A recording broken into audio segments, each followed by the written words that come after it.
அஸ்ஸலாமு அலைக்கும் வரஹ்மத்துல்லாஹி வபரகாத்துஹு. தினமும் ஒரு ஹதீஸ்.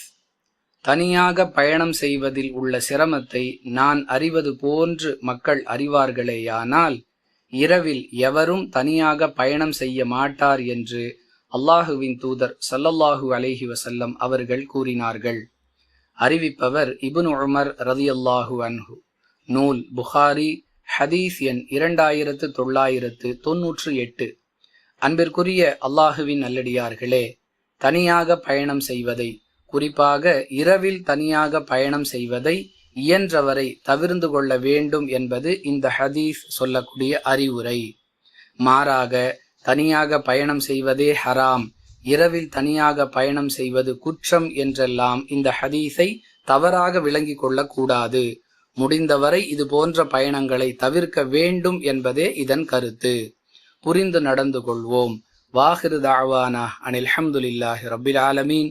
அஸ்ஸலாமு அலைக்கும் வரஹ்மத்துல்லாஹி வபரகாத்துஹு.